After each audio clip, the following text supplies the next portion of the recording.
We can provide photos and video of the event afterwards, so if you need that, please reach out to me. I'll make sure everybody has my cards, and we'll get those to you as quickly as possible. So now we can hand it over to Burt. Okay, well, thanks everybody for coming today. My name is Burt Field. I'm the President and CEO of the Air and Space Forces Association. I first want to thank my partners in crime here that represent a bunch of the leading professional military associations. And I want to thank you all for showing up to report on this, I think, very important topic. So thank you all for being here today. And we're looking forward to this session. Just as an opening comment, I just want to say how important it is to end this government shutdown. And the reason that it's so important is because of the effect it has on our military. And I'm talking about our service members, the civilians, and their families. And it has extending effects into readiness and a couple other things that we can talk about in the future. But right now, we have hundreds of thousands of military civilians that are not getting paid. I'm going to let Frank talk about the guardsmen and John talk about the reservists that are not getting paid in certain categories. There's a lot of impact on this on the way that the processes of the military that are going on supposedly every day, but now are not. And it has to end. And the folks that can end it are Congress, and Congress has to end it, and they need to end it now. We're very heartened that it appears that a solution is coming, and hopefully that the beginning of that will happen today. And I hope that we can talk about that in a bit, but hopefully they're going to get that done, and we're going to get our government at least back on track as we move forward. And I'll turn it over to my friend Les Smith here. Good afternoon, everyone. I'm Lieutenant General Retired Leslie Smith, the Vice President for Leadership and Education here at AUSA. It's good to be here with my battle buddies, and really important for us to bring attention to what we're talking about. And thanks again to AFA for hosting today. The shutdown, ladies and gentlemen, directly affects the readiness of all three components, and as well as our soldiers and Army civilians. You know, those Army civilians, many of those who are soldiers for life, as well as those soldiers' families, are directly affected. We appreciate that the soldiers have continued to be paid, but those spouses, the family members, we're really concerned about that. That missed paycheck for civilians is important. Those lapses in contract performance really hurts what we're trying to do. And it affects those soldiers for life. Many of those who are veterans that are also government civilians and contractors. And as you know, the Army answers the call every day to do whatever the nation needs us to do. And we need Congress's help to fund an appropriation, ideally for an entire year, to make that so. And, thanks again to AFA for hosting today, and look forward to answering your questions. Thank you. Good morning, good afternoon, everybody. It's great to be here. Thank you again for covering this as well. Thanks to AFA, Burt, and Leslie, and John. My name is Major General Retired Frank McGinn. I am the retired Army National Guardsman from Massachusetts, and currently serve as the President of the National Guard Association of the United States, commonly known as NGAUS. Today I'm hopeful that there's a light at the end of the tunnel, and the longest government shutdown in U.S. history may be over in a couple days. The shutdown has been uniquely hard on the 433,000 Army and Air National Guardsmen, and I'll explain why. Much of the conversation over the last 6 weeks has been about paying the troops. The National Guard has countless soldiers and airmen who have not been paid for their work since the end of September. And a large part of that includes our dual status technicians, who are entering their third pay cycle without pay. Dual status technicians are a unique personnel classification. The Guard has over 30,000 of them. These are drilling guardsmen who also work Monday to Friday. Their contributions are critical to our day-to-day operations and generating readiness. And really one of the main reasons we provide 20% of the Joint Force and only 4% of the budget. They are full-time soldiers and airmen. They wear the uniforms and rank every workday. Although as federal technicians, they receive less pay than their active Guard and Reserve counterparts, and during the shutdown have received no pay. Many have been furloughed. Those who are still working have struggled to carry out necessary functions within their units and to perform maintenance on their units' equipment.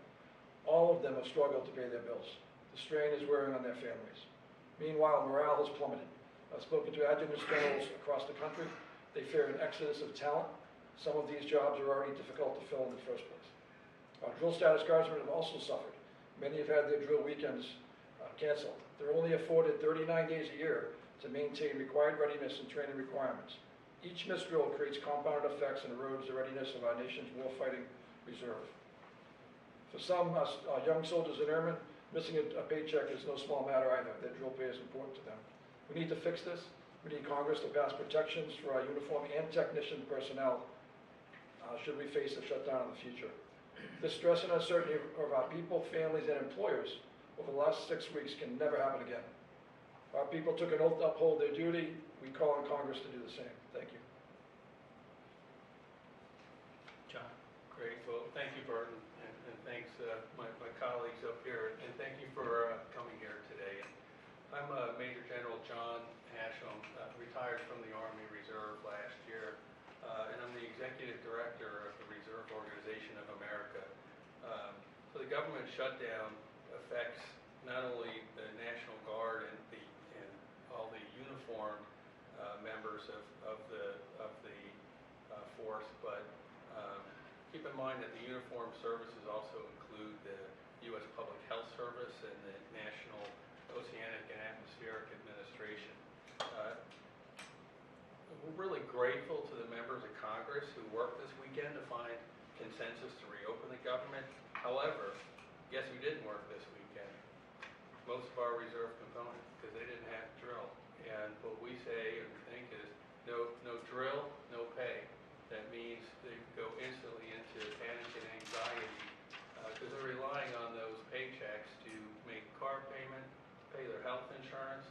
Their health insurance may come out of their paycheck, so now they have to figure out how they're going to pay that or not. And then folks are, we're a cross-cut of the American society, so we have issues and problems making ends meet and putting food on the table. So food scarcity, the ability to pay for things just aren't there right now. The folks that we represent, that I represent here, to make up nearly 40% of the military. So that's over 1 million Americans in uniform. You can triple that when you add in their family members too. And again, they're across our communities. While the Guard and Reserve are essential to national defense and offer a true bargain to the taxpayer, they exist in a fragile balance between civilian life and military obligation. So when the government shuts down, that balance really collapses for them. The damage goes far into just the paychecks, but from a military perspective, it really hurts our readiness. In the reserve component, everything just gets pushed to the right. But it's not just we'll pick it up next month. It's that we are in turmoil now. I just can't throw you back into a school if I had to take you out of it. I just can't get you ready for the next exercise because now probably the exercise has been changed entirely. So the whole readiness balance is put in turmoil. And then, as Frank mentioned, you have 39 days of training a year. If that lapses at all, our troops have the really challenge of having a good year, and that cuts into retirement later. So again, everything has a compounding effects. Generally, we don't have type support networks as active duty installations. We're scattered across towns and rural areas. So there are many great things that have been put in place, like commissary privileges and letting interest go down for a number of months. But if you're not near a commissary, it doesn't really help us out at all. Every day that the shutdown continues, it really kind of signals to those who volunteer that their service is conditional.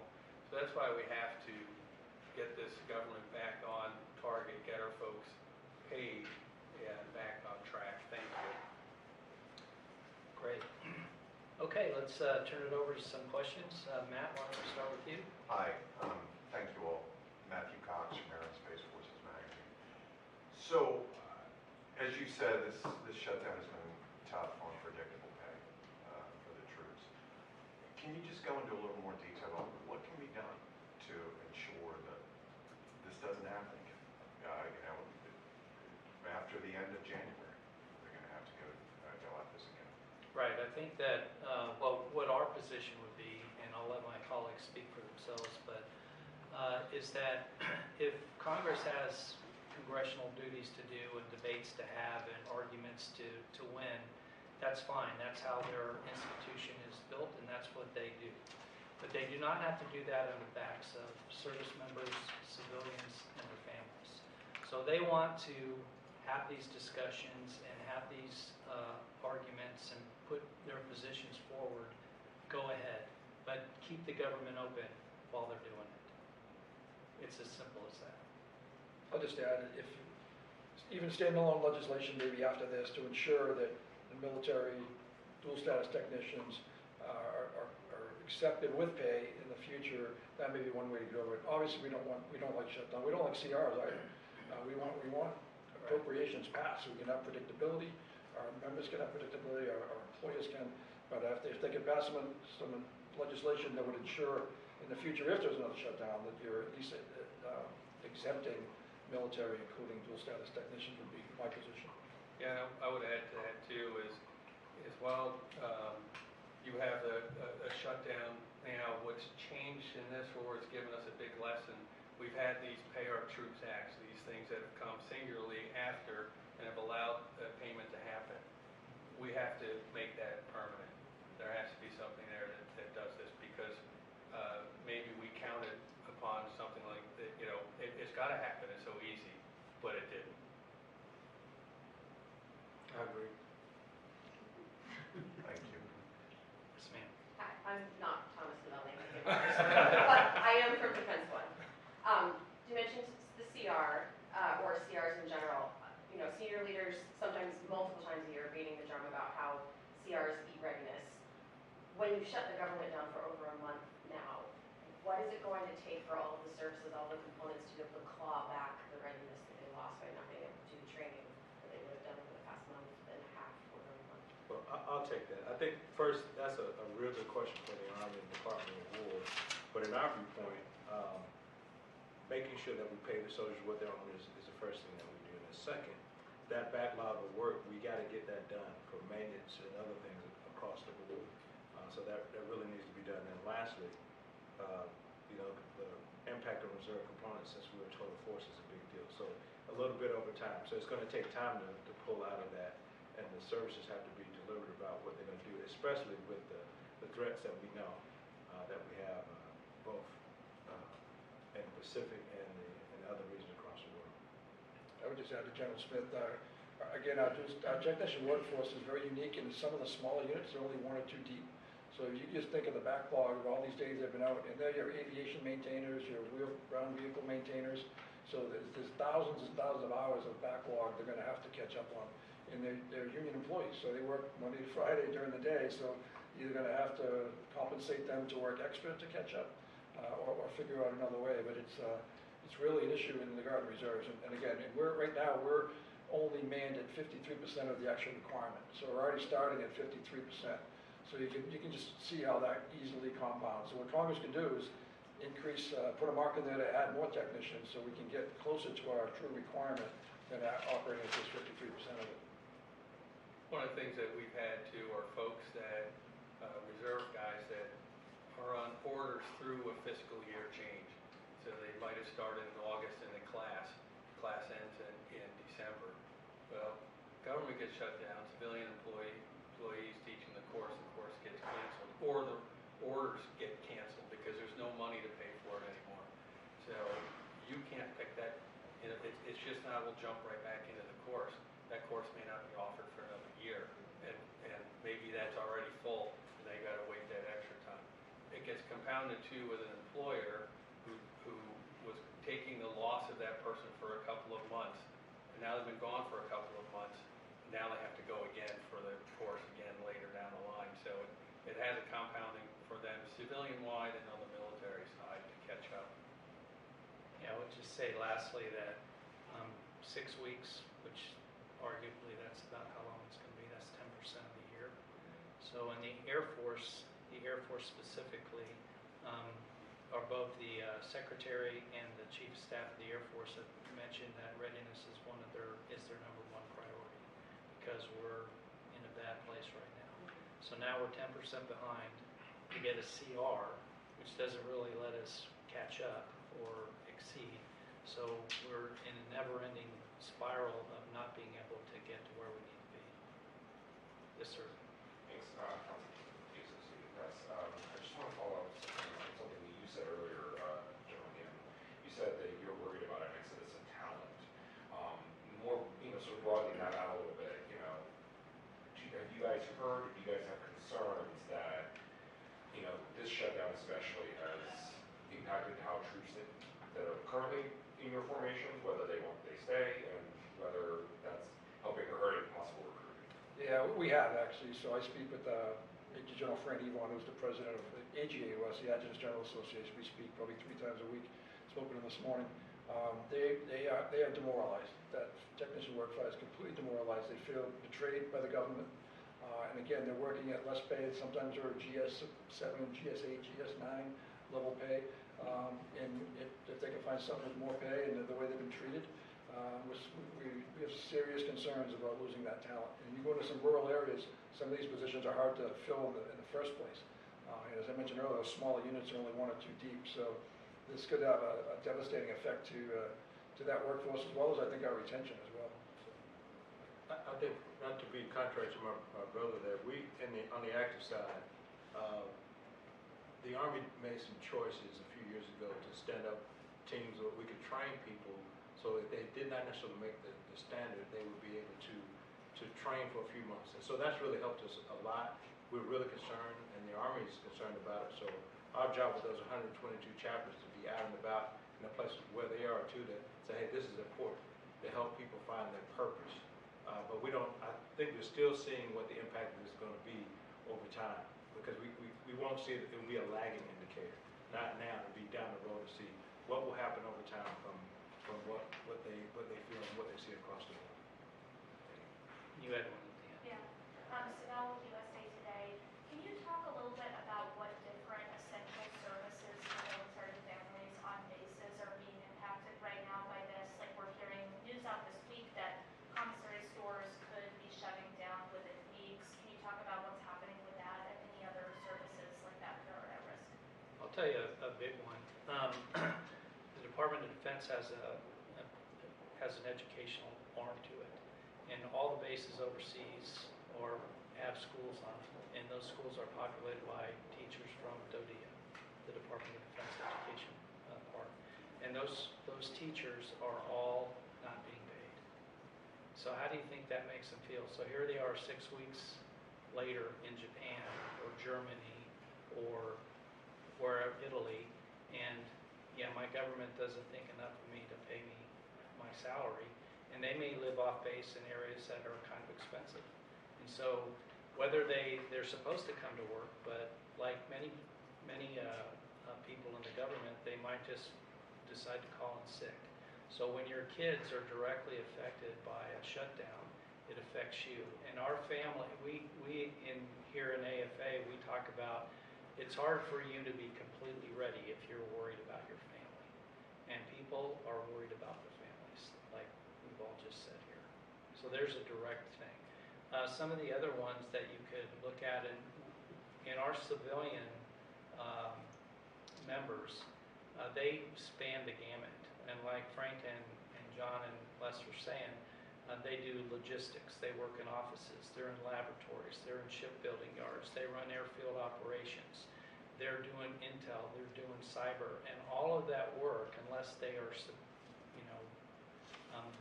the designated essential personnel, they're home sitting around wondering when the next paycheck's going to come. So we're integrated very closely with our civilian workforce, and the impact that they have obviously impacts the military, and that impact on the military affects readiness and the future as we move forward. Yeah, Guard, some of the adjutants general have done sensing sessions with that cohort, and it's heartbreaking, some of the comments. I mean, the marriage stress that's going on, just the uncertainty, they can't pay childcare. So those that were accepted initially coming to work, and then each of the 54 adjutants general had the authority to accept or furlough their people. They've been furloughing more, only in fairness to them, because they can't afford gas to drive to work. The child care is going through the roof, and they don't have the facilities that you get on some of the active duty bases. So it's been especially hard on that. that group. I think one of the things that happens is you build up that panic and anxiety, and it goes across, both spouses and across the family. And we have heard people that may have scrounged money to buy a car on a loan, they're now are selling that car. Child care, so if both spouses are working, now one has to stop working because they can't pay the child care, so now they lose hours from that job as well. And a lot of the family services that we do are contracted out. So when the family needs them the most, they're not there. So that is a big challenge for us. Yes, sir. Leo Shane with Politico.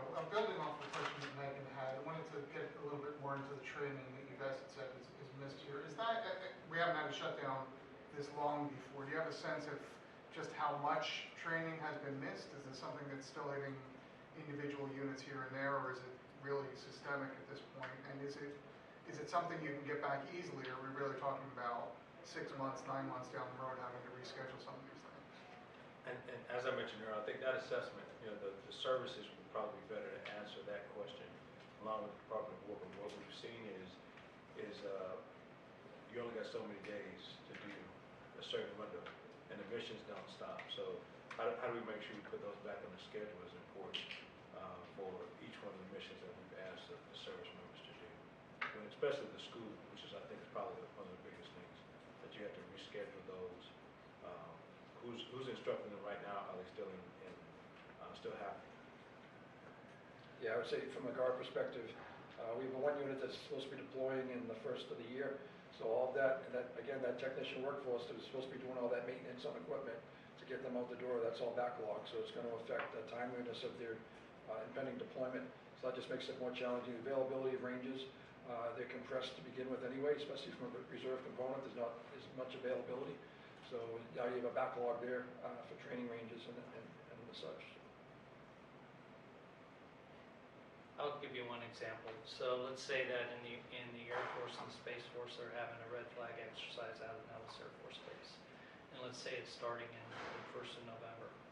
Well, they were supposed to spin up for that, all through October. And if they're having effects on that and they're getting less and less airplanes in the air, then less and less of that prep time happens. And then they might even cancel the exercise because of the way that the government is working right now. So, and it's hard to get back into the cycle of that. So that's a whole training opportunity that could be missed by, airmen and guardians.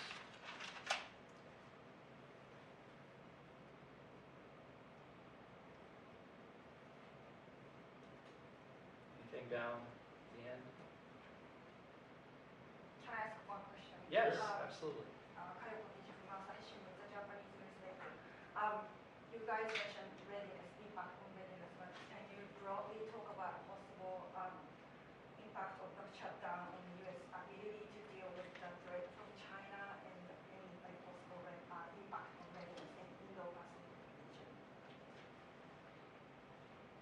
Well, as I mentioned, I think from the service perspective, we're probably better to answer that in the Department of War. But those commanders are focused on operational readiness. The units many of them are forward stationed, and I know most of the commanders there, so they're really focused on what those threats are, and that's part of the reason from our annual meeting to bring those leaders together to talk about those challenges and those opportunities with those number of allies and partners that were there. So we're all in on defending the Indo-Pacific. That won't change because we know what missions that we have to do. Speaking even as a retired guy, I understand they're focused on that too. So I think they're very focused on that mission, the operational mission to defend our friends and allies. I agree. Anything else? Yes, ma'am. Yeah. So if the Pentagon, for the last few paydays for active duty troops has managed to move funds, like we've been hearing that every next paydays there's a question about whether active duty troops are going to get paid. So if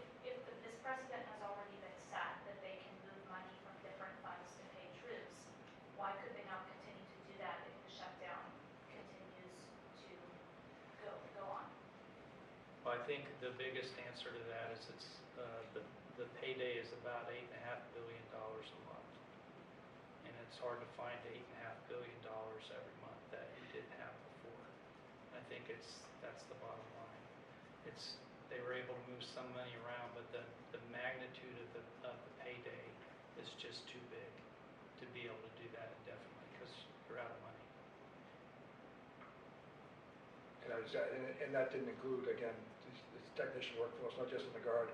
Reserves also have technicians, the Marine Corps has technicians as well. So I'm only speaking to the National Guard ones, but other services have the same system set up, and they weren't getting paid at all with the payday to the troops. So that needs to be rectified somehow with some sort of legislation. There's been some question about whether furloughed workers are going to get any back pay after the government turns back on. What does that do to the workforce to furlough people and then bring them back and say, sorry, those last 3 paychecks you're just going to have to eat it? Well, I don't know about that. We'd have to ask everybody specifically, but I was having a conversation with a friend of mine earlier, and they said, you know, in the civilian world, if payroll goes down, people just walk. So if you just imagine, you know, pick a company and they say, I'm sorry, we're not going to pay you this week. Oh, and we're probably not going to pay you 2 weeks from now, and we might not pay you a month from now. How would that affect the workforce? And our government, you know, we're lucky that across the government we have people that are willing to make that sacrifice. But they can only make that sacrifice for so long, and even if they're willing, before they're going to walk. And if it becomes a trend, who's going to want to work for that employer when you can't trust whether you're going to get a paycheck at the beginning of the fiscal year? I'd be very concerned about the technicians, across the Guard and Reserve, because, you know, there's that saying, they vote with their feet, and we promote within inside the military, and if you start taking folks and they're walking away, there's a huge investment there and a big drain of talent. So I could only speculate a partial disaster if that were to happen and they weren't getting paid, getting that money back. And just many of them have taken out loans, I'm sure you're well aware. So a lot of them are going to have to repay loans that they've taken either through the Guard has a program, We Care for America, there's been others as well. We did identify some issues with the Army Relief Fund that we're recognizing these technicians as being in the Army. So they've been great and very responsive to correct that. But again, it's just that uniqueness of that type of personnel that they are.